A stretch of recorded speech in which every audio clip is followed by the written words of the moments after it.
A high-intensity industrial light bulb uses not only a filament, but also coils, electrodes and mercury vapour. It's more durable, but needs a cool-down period before relighting.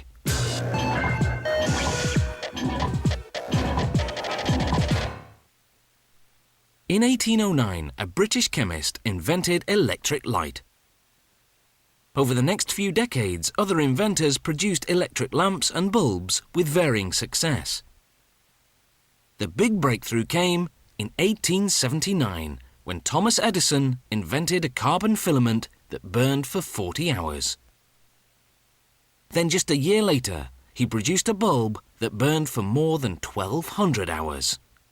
That finally made electric lighting feasible.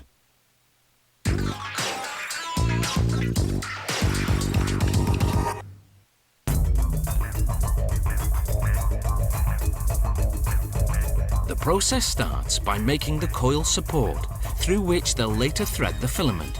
A glass rod 11 mm long is heated so that a pin just 28/100ths of a millimeter thick can be inserted. The pin is made of tungsten, a hard metal that won't melt under high heat. The rod and pin go into a machine that heats the glass and presses it into a mushroom shape.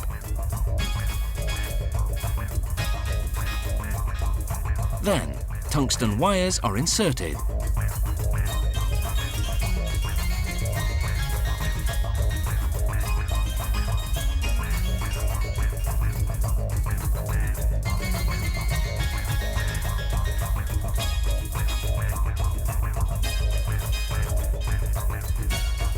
Then the wires are cut to the required.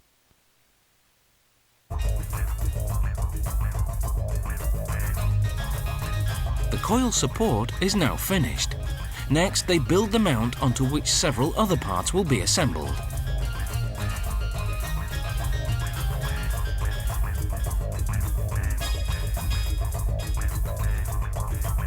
A quartz tube containing a coil, electrodes, gas and mercury is welded.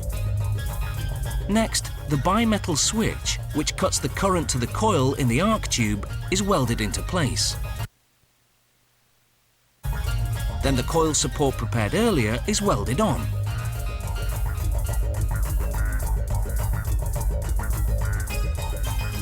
The coil support is bent down to receive the filament, which is made of tungsten. Next, they weld one end of the filament to the mount and feed the other end through the little circles of the coil support. Then weld it to the other side of the mount. The mount is now fully assembled.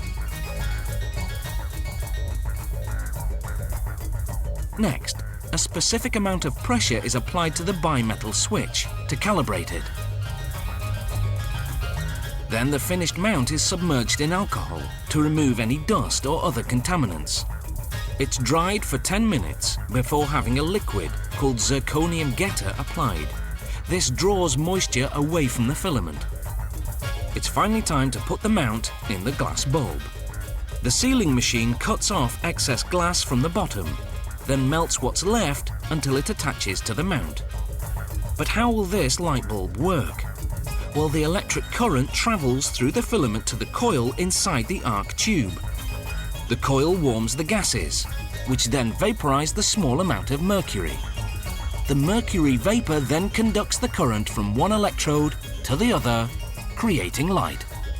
A machine blows air in the hot glass while a mold creates the form. A special flame lets the glass cool slowly so it won't become brittle from the stress. The wattage and voltage is printed onto the bulbs. They're then run through an oven at 500 degrees Celsius to draw out any humidity or impurities that may be caught inside. The bulbs then go through what's called the tipping torch. This seals in nitrogen gas, which prevents the filament from overheating. Now the bulb is ready for its first test. A 10-minute burn to make sure it operates properly and there's no air inside. Finally, it's time to attach the socket. A cement is applied to the base and the bulb is hooked up.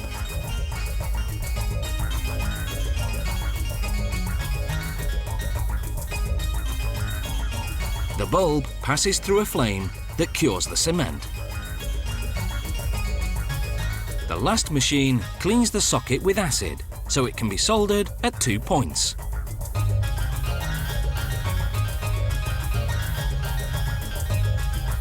The finished bulbs are put aside for 48 hours, then retested, before being shipped off and switched on.